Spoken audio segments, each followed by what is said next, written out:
할렐루야. 오늘도 하나님께서 우리와 함께 하십니다. 오직 예수님밖에 없습니다. 예수님의 은혜와 평강이 함께 하기를 축원합니다. 성령 충만이 됩니다. 성령 충만. 성령님의 교통하심이 함께 하기를 축원합니다. 오늘 설교 제목은 모든 사람의 영접을 받으려면이라는 제목으로 말씀드리고 싶습니다. 오늘 본문에 보면 기드온이 나옵니다. 기드온이 생각보다 겁쟁이였어요. 다른 사람보다는 용감한 편이었지만 그렇다고 해도 그렇게 특별하게 아주 용감한 사람이 아닙니다.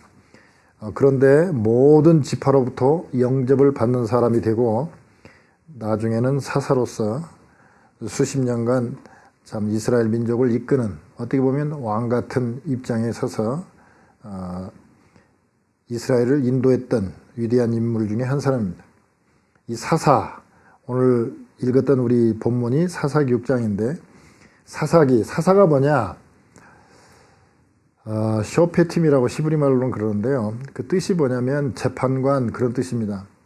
엄밀하게 말하면 재판관 뜻도 아니죠. 그냥 사사기라고 이름을 붙였지만 이 당시에 여호수아가 이제 모세 뒤를 이어서 요단강을 건너 가나안 땅에 들어와서 가나안 땅을 다 이제 정복을 했습니다. 하기야 몇 군데는 남아 있지만 그래도 이스라엘 백성들이 가나안 땅을 다 점령했어요. 그런데 이 여호수아가 자기 후계자를 임명하지를 않아요. 모세가 여호수아 임명하듯이 이렇게 임명을 하거나 하나님께서 누구 지시받은 사람을 세워야 되는데 세우지를 않았습니다. 그리고 가나안 땅을 다 이렇게 각 지파별로 나눠주고 또 각 지파는 또 각 집안별로 땅을 나눠줬어요.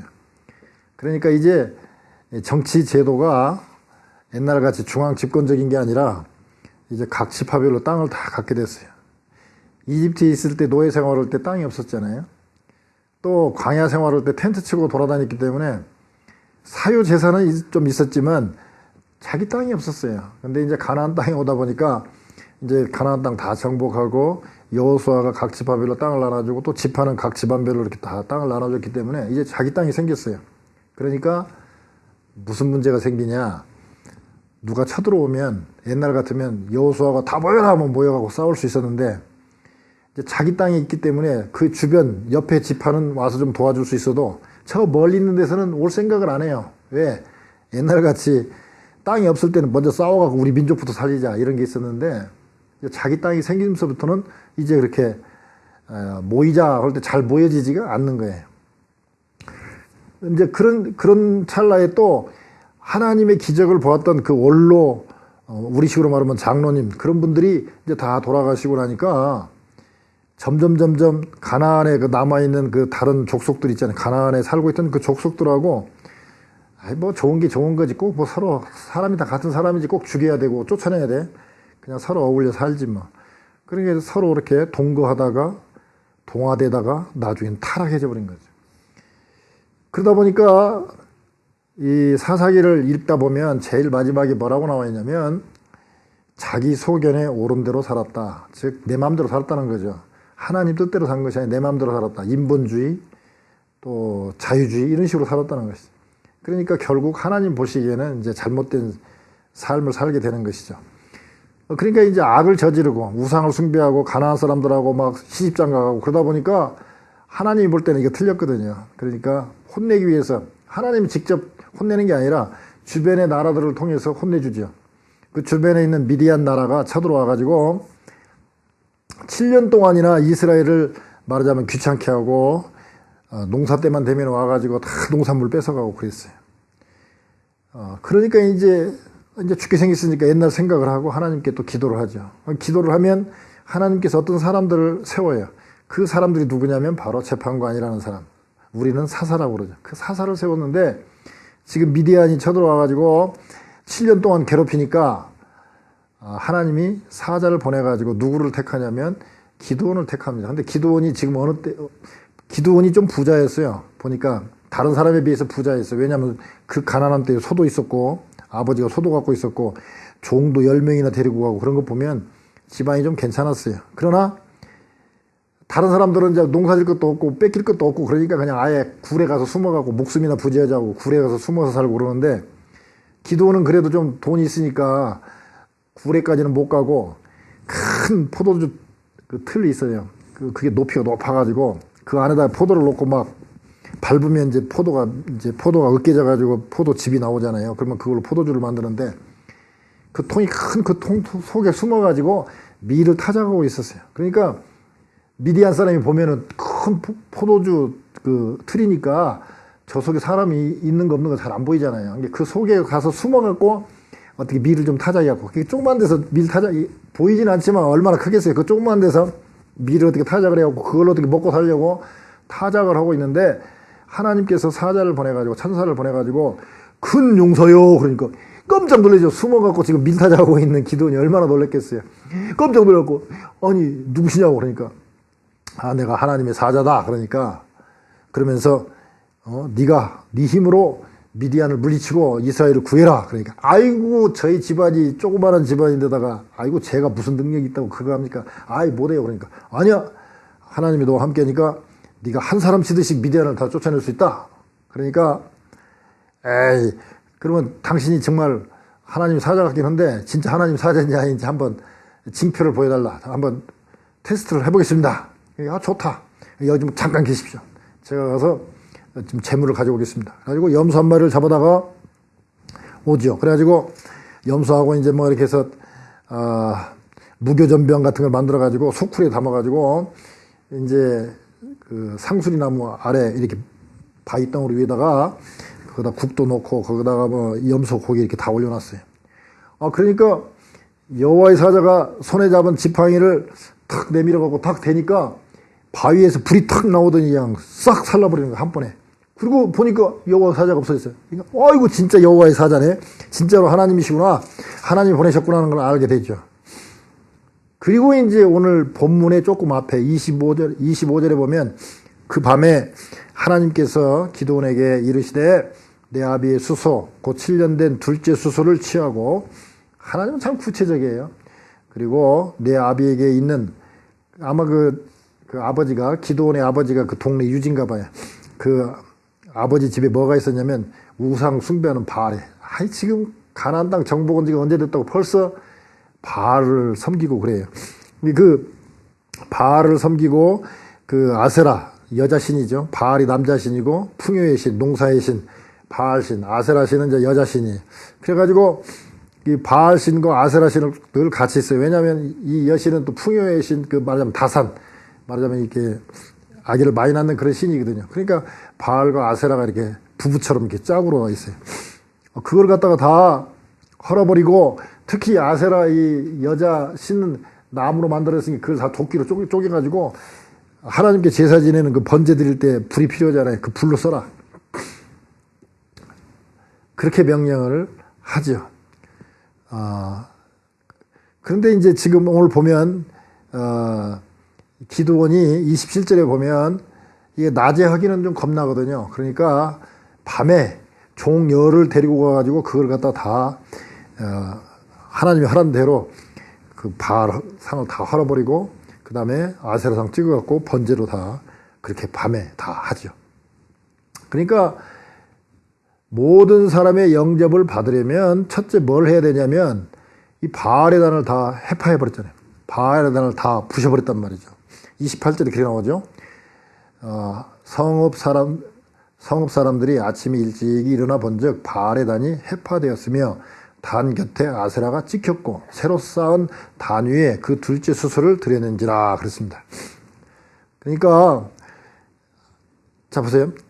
그 당시에 곡식이 있으면 미디안이 와가지고 다 뺏어간 때에 소를 그것도 아버지 소 허락도 받지 않고 그것도 동네 사람들이 지금 다 섬기는 바알 단을 다 헐어버리고 아세라상 찍어갖고 소를 잡아다가 그거 태웠으니까 얼마나 물질적으로도 소 한 마리가 지금 요즘같이 먹고 살기 좋은 때도 소 한 마리 잡으려면 그게 만만하지 않은데 그 소를 잡아갖고 그것도 번제니까 다 태워서 보냈잖아요. 다 태워버린 거 먹지도 않아요. 다 그 가뭄 들고 어려운 때에 물질에 헌신이 있었어요. 그리고 그 다음에 보면은 이제 막 동네 사람들이 와가지고 기드온 내놔라. 기드온 죽여야 되겠다. 우리가 섬기는 바알의 단을 다 헐어버리고 아세라상을 다 찍었으니 기도는 당연히 죽어야 된다. 내놓으라 그러잖아요. 즉, 이 바알의 단을 해파하고 이 제단을 이렇게 쌓았다는 얘기는 자기 몸, 헌신을 했다는 얘기죠. 우리가 생각할 때 헌신 예배 그러면 뭐 주일 저녁이나 수요일 날 무슨 남전도에 헌신 예배 그러면 우리는 생각하기를 그래요. 그냥 그저 뭐 헌금 없던 날 수요일 날 헌금 없었는데 헌금 조금 하고 그리고 그걸로 뭐 선교비를 좀 보내고 또 순서를 좀 남전도에 헌신 예배다 하면 남전도에 뭐 임원들이 좀 순서를 맡아서 하고 또는 여전도에 서면 뭐 한복 입고 나와갖고 좀 하고 뭐 이 정도가 헌신 예배로 생각을 해요. 근데 헌신이 뭡니까? 내 몸과 마음을 다 드리는 거잖아요. 헌신, 몸을 다 드리는 거잖아요. 지금 내 몸을 갖다가 불사르는 것처럼 내놓는 거는 목숨을 건 그런 헌신 예배를 드렸을 때에 기드온이 여러 사람들, 모든 사람들로부터 영접을 받게 되는 인물이 됐다는 것이죠. 이 헌신에 대해서는 우리 마태복음 26장, 마가복음 14장, 요한복음 12장에 보면 옥합을 깨뜨린 여인이 나옵니다. 이 베다니 동네에 시몬이라는 사람이 있었어요. 근데 이 시몬은 문둥병에 걸렸다가 나병에 걸렸다가 예수님의 기도로 나은 분이죠. 그러니까 예수님이 너무 고마우니까 예수님과 제자들을 초청을 하죠. 근데 그 초청한 자리에 그 옆에 살고 있던 여인이 아마 자세하게 나오진 않았지만 그 여인은 아마 몸을 팔아서 돈을 벌었던 그런 여인인 것 같아요. 근데 그 여인도 자기도 시집을 가려고 향유를 모아놨어요. 이스라엘 사람들은 향유를 모아요. 그래갖고 결혼 전까지 그 향유를 모아가지고 이제 결혼식 때 좀 쓰고 또 신랑이 아주 스승이나 아주 그 자기에게 그 은혜를 베푼 사람 그런 사람들을 위해서 한두 방울만 쓰는 거예요. 그래가지고 평생을 쓰는 그 향유예요. 근데 그 향유가 성경에 보면 300데나리온이라고 그랬습니다. 300데나리온이라면은 한 사람의 장정이 하루 일할 때가 한 데나리온이거든요. 그게 미국 돈으로 그냥 쉽게 한 사람이면 10시간 일하면 한 100불 받잖아요. 10불씩 받는다고 해도 한 100불 받는데 100불씩 300일 거니까 일꾼들이 비 오면 일 못 나가고 그러니까 300일이면 결국은 1년 연봉이거든요. 그러니까 우리 식으로 따지면 그냥 쉽게 100불로 곱했을 때 한 3만 불 정도 되는 거를 예수님 머리다 부어가지고 흘러내린 그 향유를 가지고 머리털로 막 발도 씻어주고 그랬단 말이죠. 그러니까 가룟유다가 보고 야 그렇게 기름을 허비하느냐 그 귀한 기름을 그거 팔아가지고 3만 불 갖고 가난한 사람 도와주면 얼마나 하나님께 영광이겠냐. 그런 정도로 그냥 자기의 시집갈 자기 일생 동안 쓸 향유를 갖다가 그냥 예수님께 다 부어버리잖아요. 그런데 가난한 자를 도우면 좋겠다라고 얘기했을 때 예수님이 야 너 참 잘했다라고 칭찬한 게 아니라 오히려 가난한 자는 평생 그냥 이 예수님 재림할 때까지 새로운 세상이 올 때까지는 가난한 사람들이 있다. 그러나 이 여인은 내 장례를 준비했다 그러면서 칭찬하죠. 그러면서 어디서나 이 여인의 이 착한 그거가 기념이 될 수 있도록 다 기억될 수 있도록 그렇게 될 거라고 축복하죠. 출애굽기 32장 29절에 보면 모세가 아주 그 헌신한 네이 족속들에게 이렇게 말씀하고 있습니다. 오늘날 여호와께 헌신하게 되었느니라. 그가 오직 너희에게 복을 내리시리라. 즉 헌신한 네이 족속에게 하나님께서 복을 주실 것이다. 누구에게? 헌신할 때. 네이 족속이 헌신을 했거든요. 그러니까 그래서 그 네이 족속에서 계속 제사장이 나오도록 하나님이 축복해 준 거 아닙니까? 그러니까 모든 사람의 영접을 받으려면 어떻게 되느냐? 헌신 예배, 정말 말로만이 헌신이 아니라 내 전체를 드리는 예배를 잘 드릴 때에 하나님께서 그런 축복을 해 주시는 것입니다. 일본의 사회사업가인 이시주지라는 사회사업가가 있었어요. 하루는 시각장애인이 찾아와서 선생님 저는 막 우울해서 죽겠습니다. 어떻게 받고 보람되게 살 수 있는 길이 없습니까? 그러니까 당신 점자 이렇게 성경 이렇게 볼 수 있냐? 그러니까 아유 저 점자 못 배웠습니다. 그래? 그러면 암만 할 줄 아냐? 아예 암만 할 수 있습니다. 그러면 교회는 다니나? 그러니까 예 교회는 다닙니다. 11조 했나? 아 11조는 못 하는데요. 아 그래? 그러면은 밝고 아름답고 보람있게 살려면 내가 제시하는 두 가지를 한번 해봐라. 그러니까 예 한번 해보겠습니다. 첫째 당신이 암마 할 줄 안다고 그러니까 암마를 해가지고 생기는 수입을 가지고 하나님께 11조를 해라. 둘째 또 10분의 1을 떼어가지고 수입의 10분의 1을 떼어서 불쌍한 이웃에게 한번 나눠줘봐라. 그리고 한번 다시 날 찾아와라. 그랬더니 한 달 후쯤 막 기쁜 마음으로 와가지고는 얘기는, 그거 해가지고 기쁘고 즐거울 거라고 생각도 안 했는데, 그렇게 하니까 왠지 모르게 막 그 기쁨이 넘치고 이렇게 행복합니다 하면서 감사를 하더라는 것입니다. 근데 잘 생각해보면 안마 할 수 있는 거 했고요. 또 예수님께서 가르쳐 주신 대로 11조하고 불쌍한 이유 돌아온 대로 한 것 뿐인데 행복하고 삶의 보람을 느꼈어요. 기껏 해봐야 10분의 2. 그러니까 20% 헌신밖에 안 했는데도 행복하고 삶의 보람을 느꼈다면 우리 전체 온 몸으로 모든 걸 다해서 하나님께 헌신적으로 예배를 드린다면 얼마나 복이 되겠습니까? 모든 사람의 영접을 받으려면 헌신 예배를 드렸을 때 모든 사람으로부터 이렇게 영접을 받을 수 있습니다. 둘째는 뭐냐면 31절에 보면 이렇게 나와 있죠. 그 끝부분에 32절에 끝부분에 보면 이렇게 나와 있습니다. 바알이 더불어 쟁론할 것이라 그랬습니다. 아까 그 말씀드린 대로 성읍 사람들이 찾아왔어요. 아니 우리 동네 신을 모시는 바알 신전을 갖다 다 단을 헐어버리고 아세라 목상을 찍어갖고 그걸로 하나님께 제사를 지내버려? 누군가 찾다 보니까 바로 나타나죠. 요아스의 아들 기드온이 그랬다. 끌어내라. 죽이겠다. 네 아들 내놓으라. 죽이겠다. 그러니까 아버지가 참 현명해요. 실은 아버지네 그 집 안에 그 바알이 있는데 요아스가 자기 아들 내놓으라고 그러니까 급하니까 뭐라고 얘기합니까? 야, 너희들이 바알을 위하여 쟁론하냐? 너희들이 어떻게 바알을 구해내겠냐? 다 헐어버렸는데. 바알이 정말 너희들이 섬기는 신이라면, 신이 자기 모시는 단을 헐어버렸으면 신이 나타나서 뭔가 쟁론할 거야. 다투든지 싸우든지 할 텐데 왜 너희들이 나서서 그러냐? 너희들이 계속 그러면 너희들 죽는다. 그리고 신이 알아서 할 것이지 왜 너희들이 나서서 그러냐? 그러니까 그 사람들이 입을 딱 다물었죠. 왜? 자기들이 섬기는 게 신이었다면, 신이 능력 있는 신이었다면, 그렇게 다 때려부시고 다 망가쳤으면 신이 알아서 할 일이지 인간들이 알아서 무엇을 하겠습니까? 근데 아버지가 한 일이지만 32절에 보면 기드온의 별명이 뭐냐면 여룻바알입니다. 여룻바알. 그가 바알의 단을 해파했은즉 바알이 더불어 쟁론할 것이라 함이었더라. 즉 기드온이 여룻바알, 즉 바알과 더불어서 싸웠다. 그러니까 그런 싸웠을 때에 기드온이 그런 별명도 가졌을 뿐만 아니라 모든 사람으로부터 인정받고 영접을 받았다 이거죠. 모든 사람의 영접을 받으려면 그 여룻바알, 바알에 대해서 쟁론, 즉 마귀를 대적할 때에 사람이 모든 사람으로부터 영접을 받게 되는 것입니다. 하박국 2장 18절에서 20절에 보면 우상에 대해서 이렇게 나와 있습니다. 새긴 우상이 그 만든 사람한테 무슨 유익이 있겠느냐? 부어 만든 것은 다 거짓 스승이다. 말하지도 못하고 의지력도 없는 그런 것들이 무슨 유익이 되겠느냐? 그 나무로 만드는 아세라 목상 같이 그런 나무에게 깨라, 돌에게 일어나라 하면 일어나겠냐? 화 있을진저 그런 것에 무슨 교훈이 있냐?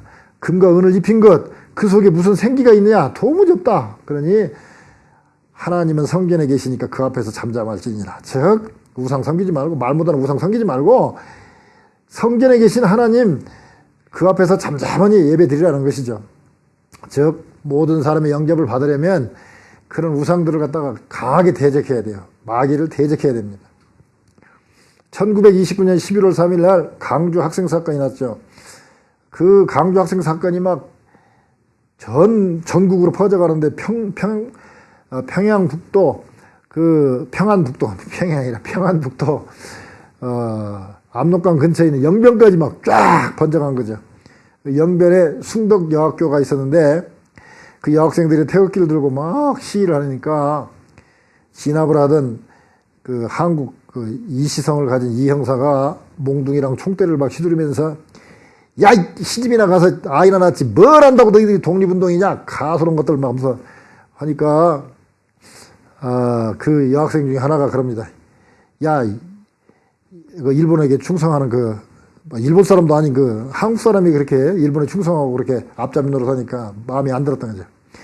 그 형사를 향해서, 야, 나도 시집 가고 싶지만 너 같은 아들 낳을까 봐서 두려워서 안 간다. 그러니까 그 형사가 창피하니까 그냥 슬그머니 도망가 버렸어요. 이 마귀를 대적하면 피합니다. 우리는 예수 그리스도 믿으면 성령님께서 우리 안에 계십니다. 그렇기 때문에, 그리고 하나님께서 자녀들에게 마귀를 내쫓을 수 있는, 또 병자를 고칠 수 있는 능력을 우리에게 이미 다 주었어요. 그러니까 우리가 기도할 때 하나님 치료해 주옵소서, 그것도 괜찮아요. 뭐 그렇게 기도해도 좋지만, 하나님께서 이미 권세를 주었는데 마귀를 좀 쫓아 주옵소서 이렇게 기도하면 안 돼요. 이미 권세를 우리에게 주었기 때문에 활용을 해야 돼요. 내가 나사렛 예수 그리스도 이름으로 명하노니 마귀는 물러갈지어다 이렇게 하고 명령을 해야지. 마귀님 물러나 주실래요? 우리가 예수 믿는 사람이거든요. 그러니까 우리 서로 좋게 좋게 지냅시다. 당신 여기 놀지 말고 저쪽으로 가시고 우리는 여기 이렇게 살게 어떻게 좀 잘 좀 하면 안 되겠어요? 뭐 이런 식으로 하면은 안 돼요. 가감히 명령을 해야 돼. 아까 여기처럼 아이 형사도 한국 사람인데 그러면 되겠어요 어쩌고저쩌고 따지면 안 돼요. 나 같은 아들 나올까봐 내가 두려워서 시집 안 간다 이렇게 해야 놀래서 도망가지. 마귀는 대적해야 됩니다. 마귀하고 협상하거나 동거, 동락 또는 동화되면 안 됩니다. 결국 이 가나안에 있던 이 이스라엘 백성들이 다 힘든 게 뭐냐면, 이 가나안 다 우상 숭배하고 잘못됐으니까 가장 하나님이 싫어하는 자기 자녀를 태워갖고 그 자기들 신에게 바치는 그 행동, 그게 제일로 싫어했거든요. 그러니까 그런 사람들은 상종하지도 말고 결혼하지도 말고 아예 다 죽이든지 다 쫓아내라. 그런데 말을 안 듣고 힘들고 그러니까 적당히 타협해가지고 같이 살다 보니까 좋은 점도 많이 있거든요. 그러니까 그래 그냥 우리 딸 줄게 아들 주라 우리 아들 줄게 너희 딸 주라 해가지고 결혼을 오르다 보니까 완전히 타락해버리잖아요. 지금 가나안 땅 들어간 지가 몇 년 됐다고 벌써 하나님 잊어버리고 바알 신성기고 아세라 신성기잖아요. 안 돼요. 모든 사람의 영접을 받으려면 기도원처럼 마귀를 대적해야 돼요. 예? 바알과 더불어 책론하는 그런 사람이 됐을 때 영접을 받게 됩니다. 세 번째는 34절에 보니까 여호와의 신이 기드온에게 강림하시니 그렇습니다. 가장 중요한 게 여호와의 신이 여호와의 영이 즉 성령님이 강하게 역사하니까 그때부터 달라지죠. 이때 이제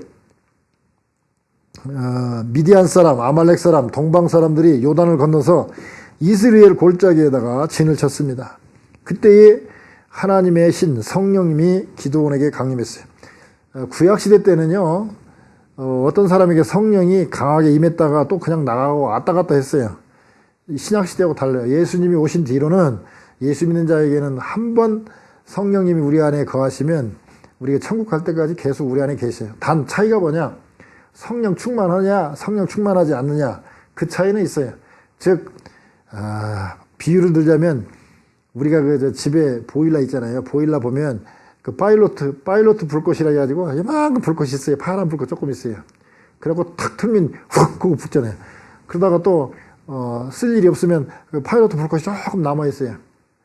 마찬가지로 우리 성령님께서도 우리 안에 파일로트 불꽃처럼 그렇게 영원토록 계세요. 근데 이거 갖고는 힘이 없어. 막 활활 타야 따순물도 쓰고 히터도 틀어서 겨울에 따뜻하게 지낼 수 있는데 이 파이로트 불 갖고는 안 돼요. 그러니까 이 확 붙어야 되는데 이게 확 붙는 게 뭐냐? 이 성령 충만한 거거든요.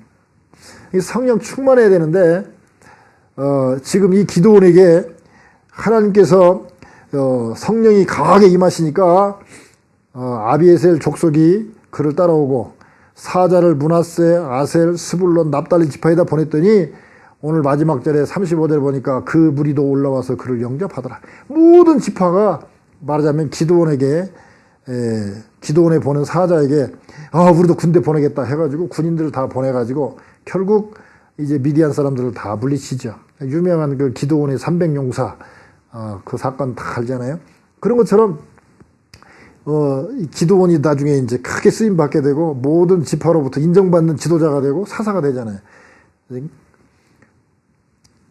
그러니까 모든 사람의 영접을 받으려면 성령이 충만해야 되는데 성령 충만은 하나님께서 성령 충만하게 해주시는 거고, 우리가 성령 충만하기 위해서 우리가 준비해야 될 게 뭐냐? 뭐 기도도 해야 되고 여러 가지 할 게 많이 있지만 가장 중요한 것은 말씀 충만입니다. 말씀이 충만할 때, 진리의 영이시기 때문에 말씀이 충만할 때 성령님이 강하게 역사하는 것이죠. 그래서 모든 사람이 영접을 받으려면 말씀이 충만해야 됩니다. 우리 신약성경 사도행전 10장에 보면 이 로마인인 고넬료 가정에서 하나님께서 사자를 보내가지고, 야, 저쪽에 가면, 그 요바에 가면 거기 그 베드로 선생이 있는데 베드로를 모셔다가 설교를 좀 들어봐라. 그러니까 뭐 고넬료가 베드로가 누군지도 잘 모르지만 사자를 보냈더니 이 고넬료 가정에 베드로가 왔죠. 사도행전 10장 44절에 보면 이제 베드로가 다 설교를 합니다. 왜 나를 오라고 그러냐? 그러니까 뭐 여호와의 사자가 당신을 이렇게 초청하라고 그랬다. 그러니까 그러냐? 그래서 이제 그 복음에 대해서 설교를 쭉 하죠. 이제 예수님은 이런 분이고 십자가에 달리셨다가 살아나셨다가 승천하신 분이고, 그러니까 너희들도 예수를 믿으면 다 천국 백성 된다. 이제 이런 이제 말씀을 쭉 하니까 10장 44절에 이 말을 할 때, 즉 설교를 할 때에 성령이 말씀 듣는 모든 사람에게 내려오시니 방언을 말하고 하나님을 높이더라라는 대목이 나옵니다. 하나님 말씀을 들을 때, 이 시간에도 설교 중에도 하나님께서는 우리에게 말씀해 주시고 음성을 들려주시고, 또 성경책 읽을 때 하나님께서 감동시켜서 우리에게 성령이 충만하도록 인도하십니다. 성령 충만한 7가지 증거가 뭐냐? 이렇게 설교를 듣다가도 하나님께서 나에게 힘을 주시는구나, 하나님이 지금 역사하시는구나 라고 하나님의 음성을 듣는 것. 그 다음에 시험에 닥쳤을 때 시험을 이기는 것. 그 다음에 권세가 있어요. 성령 충만한 사람에게는 뭔지 모르게 권세가 있어요. 하나님이 주시는 권세, 자녀로서의 권세가 있습니다. 그 다음에 축사, 귀신을 쫓아내죠. 그리고 또 치유가 일어나죠. 기도하면 병든 자가 낫죠. 그 다음에 기도가 아주 생활화되죠. 늘 기도하는 사람이고요. 또 이 좋은 복음을 전하지 않고는 못 견디는 전도의 열정이 있습니다. 즉, 이 기도원이 영접을 받게 된 게 뭐냐?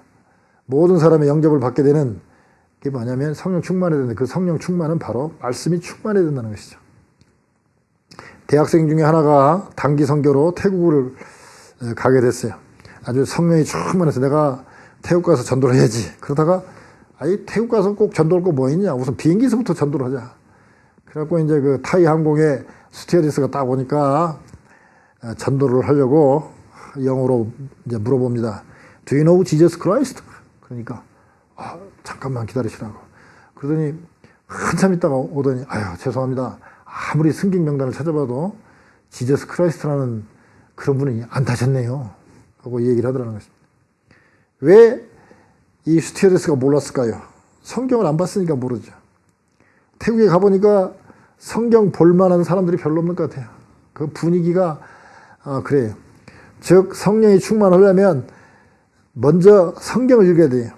고오치 요시다로라는 일본 사람이 있었는데, 이 사람이 17살 때 주인집에 돈을 훔쳐가지고 흥청망청 썼습니다. 18살 때는 그 주인의 아내와 불륜관계를 맺고, 이게 들키면 안 되겠다 생각해가지고 그 주인의 아내를 죽이고, 또 이거 증거를 없애기 위해서 그 집에다가 불을 질러버려가지고 싹 감추려고 했지만 결국 체포돼가지고 무기징역을 받게 됩니다. 그래서 감옥 생활을 하는데, 하루는 꿈을 꾸니까 천사가 나타나가지고 야, 성경 읽고 성경대로 행하라 그러더래. 그래서 뭐 이 사람이 뭐 성경도 모르고 그런 사람인데, 뭐 그냥 좀 천사가 와서 그렇게 얘기하니까 하긴 해야 되겠는데 별로 이렇게 내키지가 않았어요. 근데 또 며칠 있다 또 같은 꿈을 또 꿨는데 또 천사가 와갖고 야, 성경 읽고 성경대로 행하라 그러더라는 거야. 그래서 그 간수한테 얘기를 해가지고 성경책을 하나 구해가지고 읽기 시작했는데 읽으니까 너무 좋거든요. 그러니까 야야 다 모여봐라 모아놓고 또 성경을 읽었어요. 그랬더니 막 그 모인 사람들도 다 은혜를 받는 거예요. 그래서 본인도 변화가 되고 교도소 전체가 막 변화되는 거예요. 가지고 성경이 그 교도소의 가장 귀중한 소중한 물건이 이렇게 되었던 거예요. 그래서 결국 이 성경의 영향으로 이 고오츠 요시다로가 특사로 가출오게 되고 기쁨을 누리게 됐다는 것이죠. 그러니까 모든 사람의 영접을 받으려면 말씀이 충만할 때 성령이 충만하게 되고 이렇게 대접을 받게 되는 것입니다. 오늘 말씀을 한번 결론을 내린다면 기드온이 모든 사람의 영접을 받았어요. 받았는데 그걸 보니까 세 가지를 했더라 이것이죠. 모든 사람의 영접을 받으려면 정말 온몸으로 드리는 헌신 예배를 잘 드릴 때, 그리고 마귀에게 무서워하거나 타협하지 않고 마귀를 대적할 때, 그리고 말씀이 충만할 때 성령이 충만해가지고 모든 사람에게 영접을 받더라는 것이죠. 기드온이 받았던 그 복 여러분도 다 받아 누리시기를 주님의 이름으로 축원드립니다.